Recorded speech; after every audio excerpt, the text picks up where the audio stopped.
আসসালামু আলাইকুম। আজকে আমরা আলোচনা করব বাংলাদেশ সংবিধানের 7টি তফসিল নিয়ে, যেগুলো প্রাইমারি বিসিএস ও অন্যান্য কম্পিটিটিভ এক্সামের জন্য খুবই গুরুত্বপূর্ণ।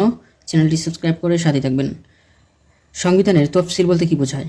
সংবিধানের বিশেষ কোনো অনুচ্ছেদের বিস্তারিত ব্যাখ্যা বর্ণনাকে বোঝায়, অর্থাৎ সংবিধানের কোনো অনুচ্ছেদের বিস্তারিত বিবরণের জন্য সংবিধান তফসিল বা শিডিউল সংযুক্ত করা হয়। বাংলাদেশ সংবিধানের তফসিলের সংখ্যা 7টি। 2011 সালে পূর্বে বাংলাদেশ সংবিধানের তফসিলের সংখ্যা ছিল 4টি। 2011 সালে সংবিধানের ৫৫ সংশোধনীর মাধ্যমে নতুন করে 3টি তফসিল যুক্ত করা হয়।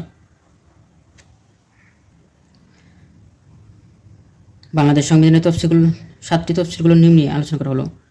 প্রথম তফসিল, অন্যান্য বিধান সত্ত্বেও কার্যকর আইন, অর্থাৎ দেশে যে বিধানই থাকুক না কেন এই তফসিলে বর্ণিত আইনগুলো অন্যান্য বিধান থাকার সত্ত্বেও কার্যকর হবে। এই তফসিলে সংবিধানের 47 নং অনুচ্ছেদের বিস্তারিত ব্যাখ্যা করা হয়েছে।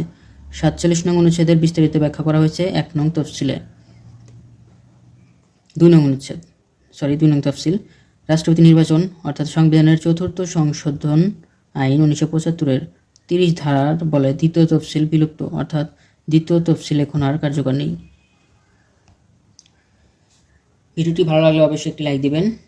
তৃতীয় তফসিল, শপথ ও ঘোষণা, অর্থাৎ সাংবিধানিক বিভিন্ন পদে কে কিভাবে শপথ নেবে, কে কাকে শপথ পড়াবেন, এর বিধান বর্ণিত আছে 3 নং তফসিলে। এই তফসিলের সংবিধানের 148 নং অনুচ্ছেদের বিস্তারিত বর্ণনা করা হয়েছে 3 নং তফসিলে।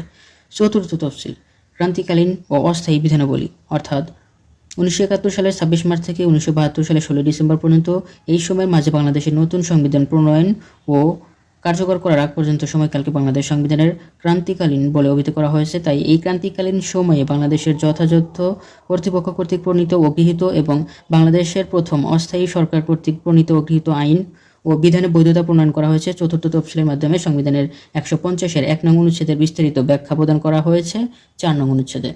150-এর 1 নং অনুচ্ছেদের বিস্তারিত বর্ণনা করা হয়েছে 4 নং তফসিলে। পঞ্চম তফসিল, 1971 সালের 7 মার্চ তারিখে ঢাকা রেসকোর্স ময়দানে ঐতিহাসিক ভাষণের কথা বলা আছে 5 তফসিলে। ষষ্ঠ তফসিলে বলা আছে মুজিব সম্পর্কে, এগুলো প্রশ্ন আসবে না। সপ্তম তফসিলে বলা আছে 1971 সালে 10 এপ্রিল তারিখে অস্থায়ী সরকারের ঘোষণাপত্রের কথা বলা আছে সপ্তম তফসিলে, অর্থাৎ স্বাধীনতার ঘোষণাপত্র 1972 সালে স্বাধীনতার ঘোষণাপত্রের কথা বলা আছে সপ্তম তফসিলে। 150-এর 2 নং অনুচ্ছেদের ব্যাখ্যা আছে সপ্তম তফসিল। মনে রাখুন, সংবিধানের শেষে 3টি তফসিল বেশি গুরুত্বপূর্ণ, আর এই তফসিলগুলোর তারিখের মাধ্যমে ধারাবাহিকভাবে মনে রাখুন।